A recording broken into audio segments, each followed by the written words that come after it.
Hey everybody, welcome back. Drawbridge Props. My name's Levi. As you can see, I'm not yet in the studio, but I am stoked because I am on my way. Yesterday was spent paper patterning out that new Viking helmet. I am so satisfied with the result of the pattern. I can't wait to do this. I know it's going to be just a breeze to cut out all this metal. We're going to drill some holes. We're going to shape it. We're going to get it riveted together. We're going to bang out some panels. And I think that by the end of today, we're going to have a pretty amazing looking start on this Viking helmet. And I am stoked to get there. And maybe it's because of the lack of sleep. Today we're going to be cutting out some 18 gauge steel. We'll probably use some like 063 brass for the eyebrow piece to give us like this really heavy set look on the top of the brass. And then we're going to be doing some titanium chain, which I doubt I'll get to today because I'm going to be plowing at it just to get the video done to get the base shape of the helmet done. But it's going to be exciting. So if you don't have the tools already, you don't need very many for this project. I encourage you, go out, buy a piece of 18 gauge stainless steel, not stainless, mild steel. Mild steel is great for beginning armors. It's dirt cheap, and 18 gauge, for those of you who are wondering what thickness that is, it's 0.48 of an inch thick. You don't even need that big a piece. We'll talk about that later in the video when I get all the pattern pieces laid out on the material. And remember, at the very end of this series, I'm going to have all of those pattern pieces available on my Etsy store for purchase, and my $5 patrons actually get these pattern pieces for free. So if you've ever considered becoming a patron of mine, please check out Patreon. I'll put the link up here so you guys can check that out, and then maybe you want to give a donation to the channel and help me create more fun videos for you. Anyways, that's it. Let me get over to the shop. Let's cue the intro.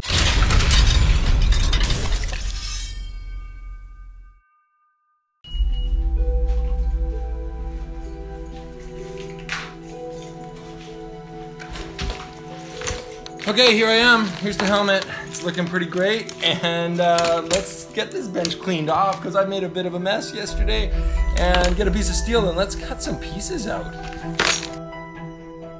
One of the important things about making patterns in general is keeping track of what they actually are. It's always a good idea to write right on them. So for this piece, it literally is just a template for me to space the parts out. Once I get this all disassembled, I'm going to label up exactly what I'm going to be cutting it out of, and then I can go ahead and cut the pieces.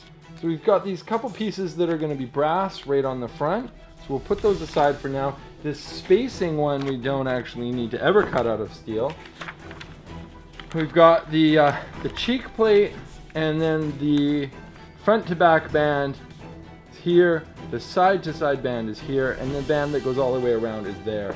You'll notice I've left this long. I'm actually going to trim this off at the 29-inch mark, but these other ones are already cut to length. Eventually the front will get trimmed off, so it's a little bit long right now. I'm going to just lay these out in the steel and get cutting. Now once I've got everything lined up, I'm just going to mark this with a little scratch awl. You could easily mark this with a Sharpie, something that we can get a pretty accurate cut with, because this is steel. I want it to be super accurate. Describe that line. Because I make things and sell them for a living, I'm actually going to make a second one of these for sale. I'm making an executive decision about this strap, and originally I was going to have it go all the way to the bottom and connect it with 4 rivets, but I'm thinking about all of the rings that are going to be punched into this. What I'm going to do is actually cut off the pattern and just have it attached with 2 rivets at the top for this side piece. So it's all laid out. I've got it marked. I can see the lines, and I want to talk to you for a second about cutting material, because you can use a jigsaw like this really easily with a metal cutting blade. It's got to be a metal cutting blade. Or if you're doing a lot of sheet steel and you're looking for a tool, I love this little guy. This is a 14 gauge metal cutting shear, so you can cut up to 14 gauge mild steel or 16 gauge stainless steel on it, and basically it's got like a little reciprocating jaw that goes up and down, and I have had this and cut a ton of stuff with it for the last 10 or 12, maybe even 14 years, quite a while. I've had this particular tool. I've never sharpened the blade. It kind of just chews through everything. So I use this when I've got a big sheet of steel that I don't want to manipulate through my Beverly shear. But for all my fine cutting, I go to my Beverly shear, which is quite an expensive tool. I love it. It's a B2 model. But if you're at home and you're in a pinch, if you're making a costume armor and you've got a piece of 18 gauge, so this is 048 thickness, these straight snips, like these are like Stanley, they're probably $20, maybe even less than that, maybe a bit more, I'm not sure. But you can get in there and you can just cut away. I mean, requires a little bit of strength, but you can make a really nice clean cut with very little noise. So if you're working even in an apartment, you could use something like that, no power even required.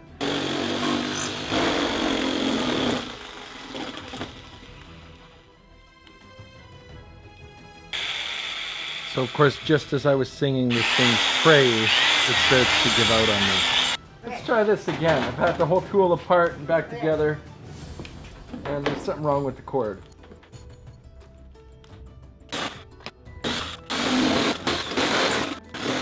So that's on the bench to fix later. All right, over to the mechanical Beverly shear. This has no wiring problems, which is so nice.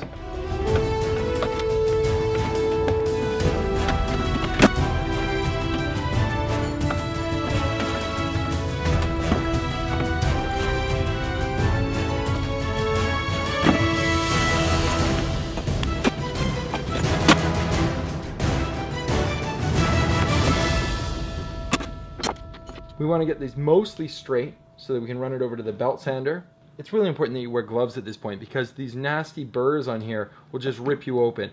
So until it's been sanded, you want to make sure that you're wearing gloves. If you don't have a belt sander, you can use a regular file like this or even a piece of sandpaper. It just takes a little bit longer. Before I take this to the belt sander, I want to clean up these corners.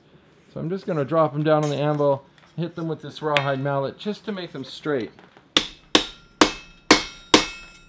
Doesn't take much at all. You can probably see even from there just how quickly that mallet takes those out. These rawhide mallets are nice because they're heavy, but they don't mar the face.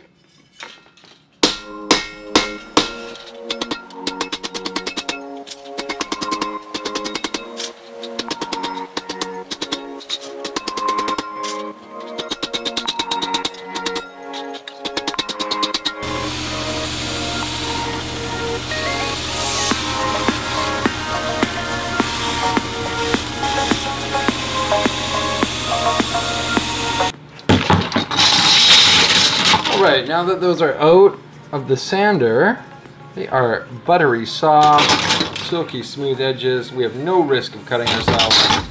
And in this kind of like costume armor, I just quick sanded these with a worn out 100 grit belt. If I was doing like a really smooth polished finish on something, I'd probably do up to 400 grit and then I would polish it on the buffer. This is where I match up the patterns and decide which holes are going to get punched. So on these side pieces, it's just 8 holes on this side because these actually go underneath the band. So the band will get punched, but not the holes underneath. The front to back piece, we're just gonna do the back holes. And then on these, the first thing we need to do is actually, we're gonna pick out what the front is. And I usually look for the little bit of curve that's there, and that's gonna be the outside. We'll line this up and I'm gonna cut out that little notch. And then on the opposite end, I'm going to flip it over and use the exact same cutout from my pattern so that the notches are the same. Can't believe we're this far into the video and I haven't used my power file yet.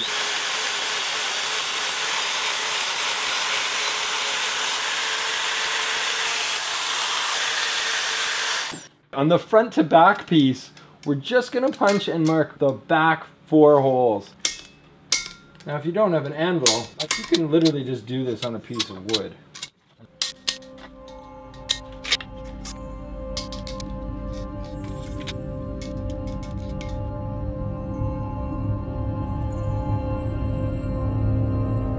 So I have this fancy vise brake which just magnets on to my vise.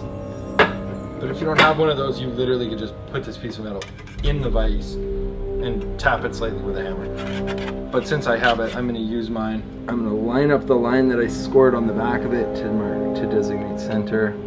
And I'm going to slowly give it some pressure. It does require a little bit of force. You can see what I'm doing here. I literally am just putting a slight crease in it.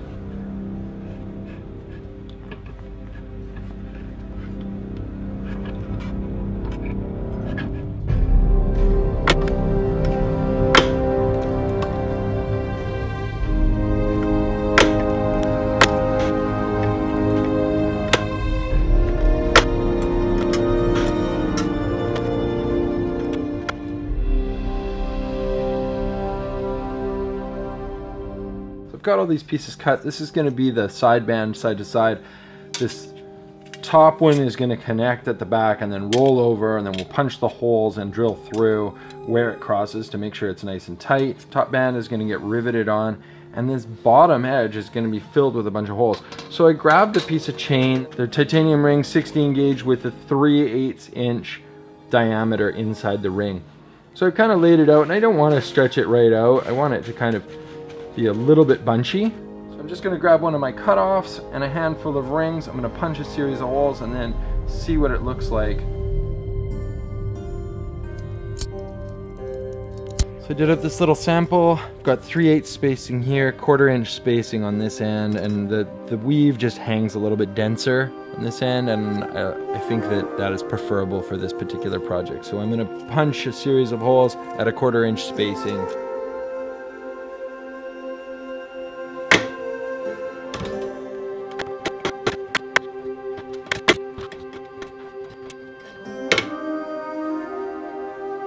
So these bottom 2 holes are just marked. So I'm going to put them behind and then line them up and then clamp it in place. That's it, now it's ready to be drilled. So you want to make sure this is mostly square and just drill out one of them. So now that I have one hole drilled, I'm going to attach it with a cleco pin. If you guys don't have these and you're doing a lot of armor, you should really get some. I'll put a link in the description down below so you can check those out. If you don't have a cleco pin, you could use a nail or a small screw, but these things are so slick. They just clamp in there and hold the 2 pieces together. It's really important to have this square. If you're following along with the pattern, I've got this labeled A, C, and B, and the side strap is A and B, and both sides are punched. So I could put this on, attach it at this end, or I could attach it at this end. But before I bend anything, now I'm going to add the hammer texture to it because I want this to have a hammer texture.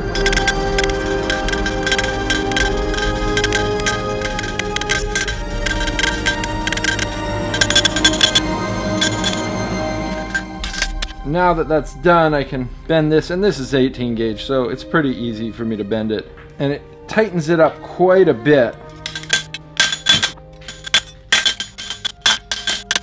The hammered finish and the smooth piece of steel. The bit of texture on the hammer face is the impression that we're leaving on the surface.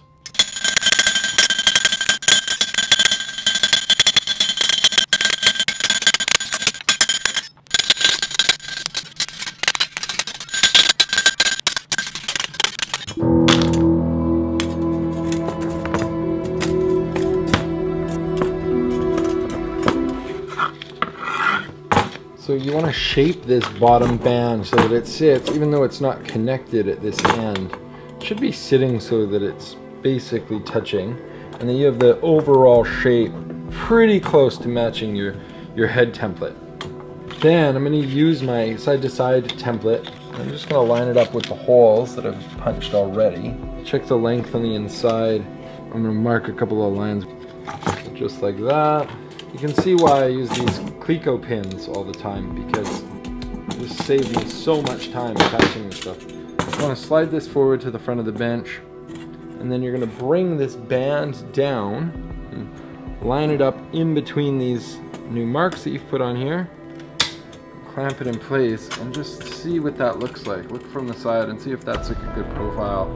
Pretty happy with this overall. This looks about right, so I'm just going to grab a second clamp it up here at the front, check the square, and then drill some holes. Now that I've got the front attached, it's time to make sure that this is centered, and it looks like it's leaning back just a little bit, so I'm going to check it with a tape measure, because that'll tell us exactly. So if I just run right down to the cleco pins on the front, and right to the cleco pins on the back, we get exactly, on this helmet, I get exactly 15 inches. So I can mark the top at 7.5 inches. We need to be between these marks, left to right, and we need to be centered. So it was relatively easy now to get this in the correct position. As always with this, I am constantly checking square. We're a little bit out there, so there, 2 clamps should hold it, and now I can punch and drill. Just so your drill bit doesn't skip around. And even on the very last hole, I still use 3 clecos. Well, I don't know about you guys, but I'm feeling pretty beat. This thing's starting to look awesome. It's all hammered finish. We've got all the holes punched for the maille.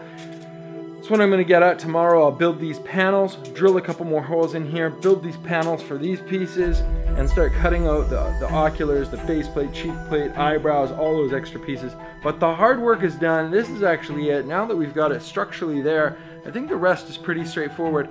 If you guys like this video, remember to hit the like button down below. Subscribe if you haven't. Anything you want to see more details about, I've got a couple more videos before this is finished. So ask those questions now, and then I'll be able to show you exactly how to do those specific techniques that you're wondering about.